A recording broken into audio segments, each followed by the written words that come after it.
बिस्मिल्लाहिर्रहमानिर्रहीम। अस्सलामुअलैकुम। परदेसी न्यूज़ में खुश आमदीद। रमज़ान का मुबारक महीना शुरू होने वाला है, जिसमें चंद ही रोज़ बाकी है।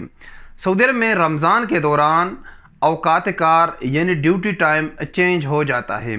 अब देखते हैं कि सऊदी लेबर लॉ के मुताबिक रमज़ान के दौरान किसी भी वर्कर से ज़्यादा कितने घंटे ड्यूटी लिया जा सकता है। इसकी मुकम्मल तफसील से आपको आगाह करूँगा, मगर उससे पहले अगर आप चैनल पर नए हैं तो चैनल को ज़रूर सब्सक्राइब करें और वीडियो को लाइक करें।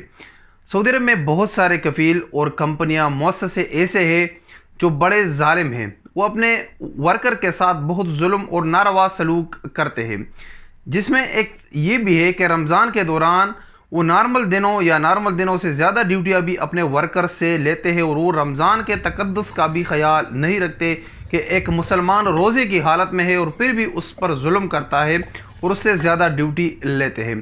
तो अब मैं आपको तरीक़ेकार बताता हूँ कि सऊदी कानून यानी सऊदी लेबर लॉ के मुताबिक क्या तरीका है आम दिनों में ड्यूटी का और रमज़ान के दौरान ड्यूटी का।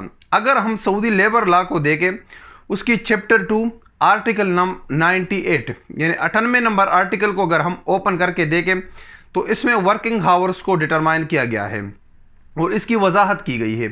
बताया गया है कि आम दिनों में किसी भी वर्कर से रोज़ाना की बुनियाद पर 8 घंटे ड्यूटी और हफ्ते के हिसाब से 48 घंटे ड्यूटी लिया जा सकता है। और अगर इसी वर्किंग हावर्स को हम रमज़ान के महीने में देखें तो रमज़ान के महीने में किसी भी वर्कर से ज़्यादा रोज़ाना की बुनियाद पर 6 घंटे ड्यूटी और हफ्ते के हिसाब से 36 घंटे ड्यूटी लिया जा सकता है।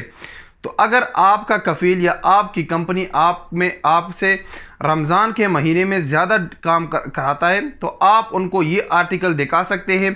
इसका आप एक स्क्रीनशॉट ले लें कि सऊदी लेबर लॉ के मुताबिक मेरा ड्यूटी सिर्फ़ और सिर्फ रमज़ान के महीने में 6 घंटे है, इससे ज़्यादा मैं काम नहीं करूँगा। अगर आपका दिल करता है काम करने को तो फिर आप उसका ओवर टाइम वसूल करेंगे, मगर नॉर्मल जो ड्यूटी है वो 6 घंटे है, इससे ज़्यादा आप पर लागू नहीं किया जाता। उम्मीद है जिन लोगों को इस किस्म का मसला पेश आ रहा था या उनको इसके बारे में मालूमात नहीं थी, उनको एक मालूमात मिल चुकी है। अस्सलाम वालेकुम वरहमतुल्लाहि वबरकातुहू।